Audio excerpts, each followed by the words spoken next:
Permisi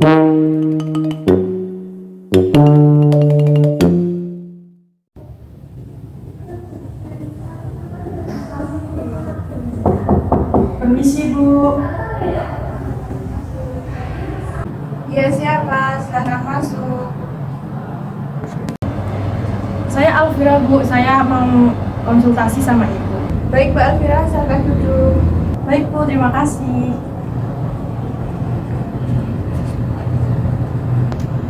Baik, bagaimana sekarang Mbak Alvira kabarnya? Alhamdulillah Bu, kabar saya baik. Alhamdulillah. Sekarang mempunyai kesibukan apa? Kuliah atau kerja atau? Ya Bu, sekarang saya punya kesibukan perkuliahan di Universitas IFET Semarang, yang dimana saya sekarang berada di semester 4. Baik, permasalahan apa yang Mbak Alvira pernah alami? Permasalahan yang saya alami, saya kan broken home ya Bu. Orang tua saya sudah pisah, dan orang tua saya itu setelah pisah, mereka itu berada di luar kota, dan itu berbeda-beda. Sedangkan saya kan bingung nih Bu, mau ikut siapa. Tapi karena dari kecil saya bareng-bareng sama nenek saya, jadi saya lebih apa ya Bu, seperti condong pengen ikut nenek saya aja gitu daripada orang tua saya. Terus juga orang tua saya kan bakal sering mengunjungi saya, ketemu gitu kan. Terus saya tuh merasa biasa saja awalnya, kayak nggak ada beban gitu Bu, kayak yang ya udah orang tua saya jauh tapi saya masih bisa komunikasi sama orang tua saya.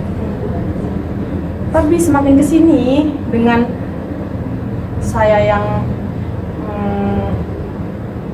hidup dengan mbah saya berdua aja gitu, terus saya merasa sepi.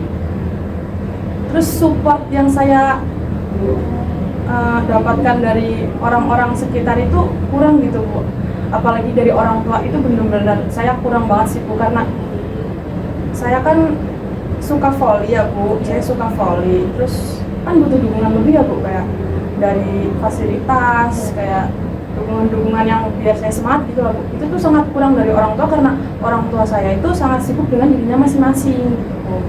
Jadi kayak saya juga bingung, saya perlu gimana ini biar saya berkembang lagi, biar saya bisa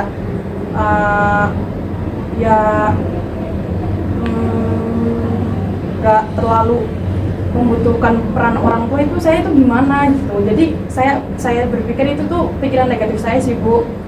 Saya terlalu ingin apa-apa bisa sendiri ya Bu, karena saya sudah terlanjur cambung dengan orang tua saya. Jadi kayak saya meminta dukungan dari orang tua saya pun secara langsung atau secara virtual, saya juga malu gitu Bu, kayak gak bisa memulai itu gitu Bu. Nah dari permasalahan itu, komunikasi antara orang tua, ayah sama ibu dan ke Mbak Alvira itu masih berjalan baik atau tidak? Ya kalau komunikasi masih berjalan baik sih Bu, cuman kalau dari sisi ibu saya ya Bu, ibu saya kan bisa dibilang kayak ibu-ibu yang sangat mementingkan karir. Kalau bapak saya kan seperti bapak saya masih mementingkan saya, masih peduli terhadap saya, masih memberi support walaupun itu tidak penuh, tapi memberi support.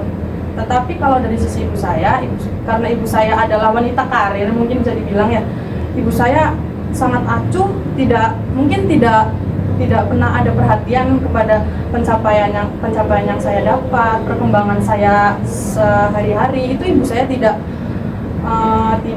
terlalu peduli ya kayaknya. Jadinya hubungan saya dengan ibu saya mungkin sedikit renggang. Jadi ya seperti itu. Tapi Mbak Alvira pernah nggak semisal kayak minta sesuatu ke ibu dan ibunya itu ngiyain atau gimana? Kalau minta sesuatu ke ibu, mungkin karena emang sudah saking canggung renggangnya hubungan saya dan ibu, kalaupun saya ingin apapun dari ibu saya, kayak dia sekedar ingin bertemu atau sekedar ingin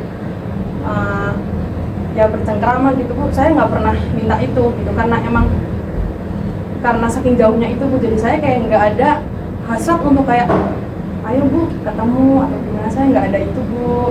Jadi saya merasa kayak sangat kurang support karena sayanya juga gengsi untuk memulai hubungan baik dengan orang tua saya. Gimana ya Bu, kira-kira Bu?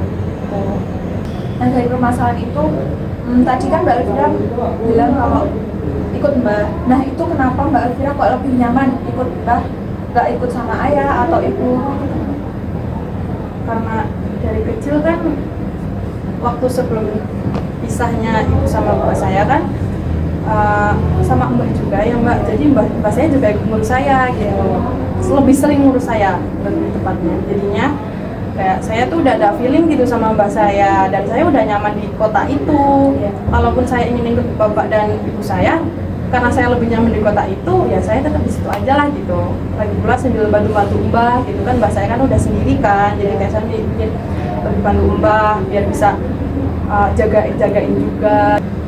Cuman ya Bu, karena saking ngakaknya saya sama mbah saya, jadi saya tuh apa-apa pikir saya bisa sendiri, apapun bisa sendiri, karena saking ya ibaratnya kayak sok mandiri gitu bisa dibilang lah Bu. Terus kayak saya sebenarnya nuntut kewajiban dari orang tua saya itu bisa, cuman saya karena pemikiran saya yang apa-apa bisa sendiri itu, jadi saya kayak merasa gengsi gitu, kayak nggak usah lah, saya sendiri aja gitu Bu. Nah itu kayak bikin saya jadi beban, jadi kayak merasa sepi, merasa ini nggak ada yang support saya gitu Bu. Jadi gimana ya Bu solusinya biar saya nggak kayak gini, biar saya bisa bangun dengan keadaan saya yang memang sudah ditakdirkan seperti ini. Nah dari sisi Mbak Elvira sifat kayak gitu tuh harusnya tidak boleh Mbak, soalnya kan dari orang tua itu memang harus wajib menafkahi anaknya kan.